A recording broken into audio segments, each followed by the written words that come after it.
Today on FIBA Rules Explained, we're looking at throw-ins that can be occurring behind the end line or the sidelines of the court.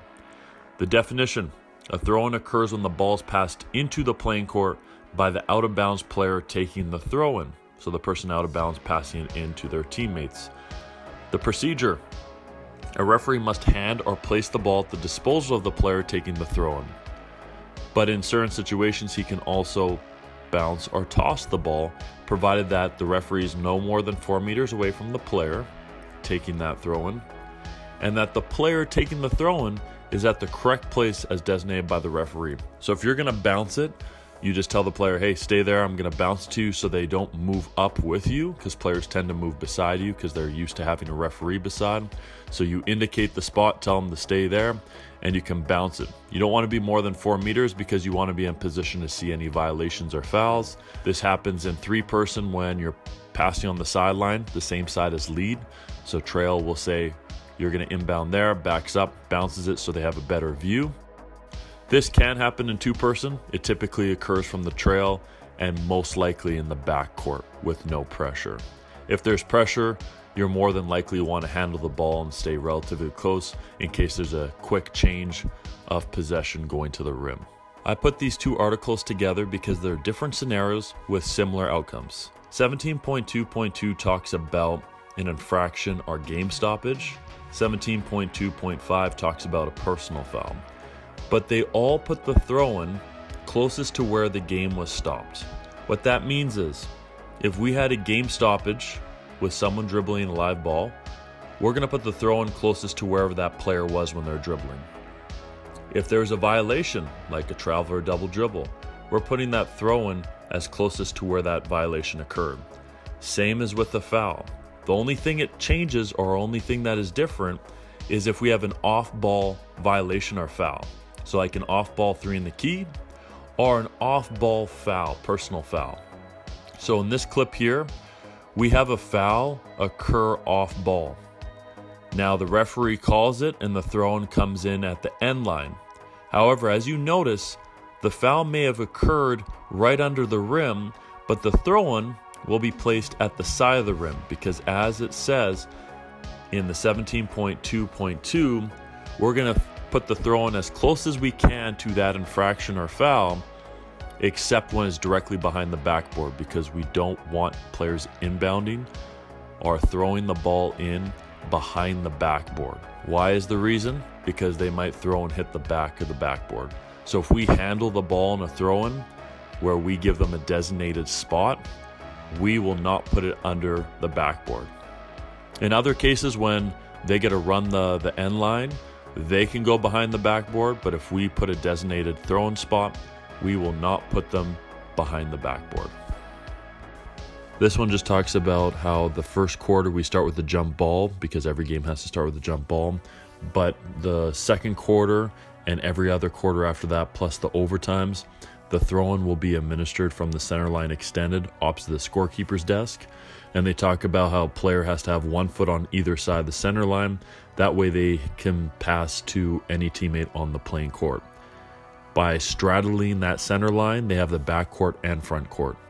This one talks about the situation of 2 minutes or less when the team entitled to the possession of the ball is in its back court, takes a timeout. So those that are on offense in the back court, if we have a timeout, then the referee goes to the head coach asking if they want it in the front or back court. If they move to the front court, we have 14 on the shot clock. If they keep in the back court, we have 24. But this just talks about the throw-in changing where it comes in depending on whether the coach wants to advance the ball or not. And the official is standing at the throw-in line across from the scorekeeper's desk to administer a throw-in from the front court if they advance that ball. You'll notice that in interpretations that we'll look at a little bit later, that this decision is final. The coach can't change their mind after they told the referee if they want the ball in the front court or back court throw-in. This one's a little different from what we've seen before. In a technical foul situation, we are not throwing it in closest to where the technical foul occurred. We're going to throw it in from where the ball was when the game was stopped. So in this scenario, When the whistle blew, it was roughly by the coach where the technical foul occurred. And so after we shot the technical, we inbounded the ball right on that spot because that's where the ball was nearest to in that technical foul situation. In scenarios that we have a disqualifying or unsportsmanlike foul, our throw-in will be in the team's front court on the throw-in line, which is close to the three-point line, and we have an image here for it. So once we administer the 2 free throws, we have the throw-in from the throw-in line. If we were to have a fight, then we would have to reference Article 39, which has different throw-in positions depending on what occurred in the fight, which you can find out more by going to this video. If the ball enters the basket but that field goal or free throw is not valid, meaning it doesn't count, then we'll have a throw-in from the free throw line extended. Now we're going to look at following a successful field goal or successful last free throw. So a player on the non-scoring team, so the team that just got scored on, shall take the throw-in from any place behind their team's end line. So the end line behind the basket they're defending. This is also applicable after a referee hands or places the ball at their disposal, for the player taking the throw-in, after a timeout, or after any interruption of the game following a successful field goal or successful last free throw. This matters for point 2 because the player taking the throw-in can move laterally, backwards, all the way around that end line they want to move, and they may pass between teammates, but the 5-second count starts when it's at their disposal for the first player going out of bounds. So it's really key to understand, because even if you call a timeout and you come back and you're handing in that ball and there's a throw-in, that player can still run down the end line or move backwards or pass among teammates. That doesn't change. And the ending's talking about the 5-second count starting when the first player goes out of bounds and it's at their disposal for the throw-in. Now with that, there's a couple of other rules that must be abided by in the throw-in, which we're going to look at 17.3. The player taking the throw-in shall not take more than 5 seconds to release the ball, which means the official will start their 5-second count when the ball is handed to the offensive player throwing in the ball.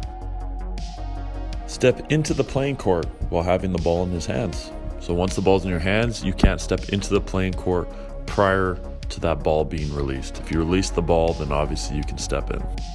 Cause the ball to touch out of bounds after it has been released on the throw-in. So once the ball is released on the throw-in, it has to bounce in or land in bounds. It can't bounce out of bounds and then go in bounds.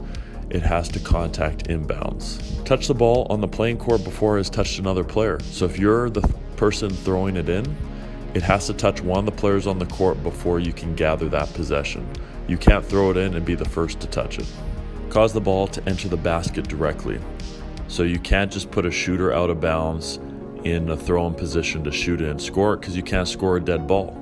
But you also can't have basket interference because you can't score off a throw-in. So some of these NBA teams are putting their best shooter out of bounds to just attempt a jump shot, and their player is to either try and alley-oop dunk it, or even like a team can to play, is they quickly grab the rim slightly before so the ball hits their fingertips and goes in, because you can't have basket interference. So it's them trying to be clever on the inbounds. A designated throw-in spot is when we have a foul or a violation and the referee tells you where you're throwing it in. They're designating a spot. In this case, you can't move more than 1 meter laterally in either direction, which is roughly a half a step in either direction. You can't run the end line like when you're scored upon. You are supposed to throw it in where you are designated to throw in. You are permitted to move as far back as circumstances allow. Now we're going to look at other players during the throw-in procedure. There's 2 things they cannot do. One is have any part of their bodies over the boundary line before the ball has been thrown in across the boundary line. So they can't interfere with that throw-in by reaching across or having any part of their body across it. In this extreme example, Isaiah Thomas is completely interfering by having his whole body across that boundary line. The second thing is be closer than 1 meter to the player taking the throw-in when the throw-in place has less than 2 meters distance between the boundary line and any out-of-bounds obstructions. So typically in NBA games and some small gyms, you're going to have very little room between that boundary line and whatever's behind you, whether it's a wall, fans, benches, whatever it is. So now we adjust by having other players give 1 meter of space. When they don't, we can have instances occur, or things like this crazy finish between the Spurs and OKC game where Manu did not give 1 meter distance and the OKC player leans in and shoves him off. On throw-ins that occur with the game clock being 2 minutes or less in the fourth quarter and each overtime, the referee will use an illegal boundary line crossing signal as a warning while administering that throw-in. And if a defensive player goes and does the two things we said they cannot do on an inbound, it will be a violation and lead to a technical foul. So the illegal boundary line signal is their warning on the throw-in. If the offensive player violates, the penalty is awarding the other team a throw-in from the original throw-in spot. I pulled some interesting scenarios from the FIBA interpretations to provide further clarity on the rules we learned. 17-5 talks about the legal boundary line crossing signal. If the referee does not show the signal with 2 minutes or less in the fourth quarter and each overtime, then when the defensive player violates, they are not charged with a technical foul. All that occurs is that a warning will be given to the defensive player and the defensive player's head coach, and the throw-in will be repeated. 17-6 talks about the person throwing in the ball cannot hand the ball to their teammate. They must pass the ball to a teammate on the playing court. The ball must leave the hands of the person throwing in the ball, else it's a violation. 17-20 talks about the under 2 minute mark and a timeout occurring where the offensive team's head coach decides where they want the throw-in to occur. What it says is that any decision the head coach communicates to the referee is a final decision. So if they communicate a backcourt throw-in, they can't call a timeout to change that, and the defensive team can't call a timeout where they can change it as well.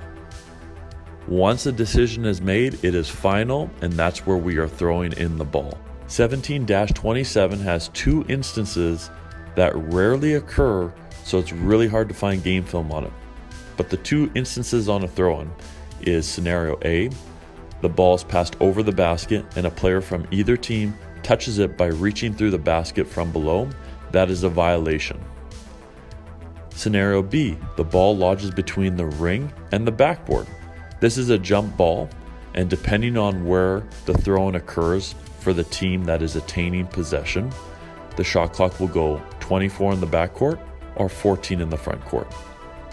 If the ball goes directly out of bounds without touching any player on the throw-in, then we resume play with the throw-in back at that designated spot with the other team possession, and if they are in the front court, 14 seconds, back court, 24 seconds on the shot clock. 17-40 tends to be even more rare, which means we have to get in the gym to mimic these scenarios. In the 5 scenarios, A1 has the ball in her hands for the throw-in from their end line. A2 jumps from out of bounds behind his end line and while airborne catches the ball from A1's throw-in. After that, A2 passes the ball back to A1, who is still out of bounds behind their end line. That is a legal play. A2 passes the ball to A3, who's on the playing court. That is a legal play. A2 returns to out of bounds behind their end line. That is a legal play. Which ones are illegal plays are that A2 lands on the playing court. That A2 lands on the playing court and passes back to A1, who is still out of bounds behind their end line.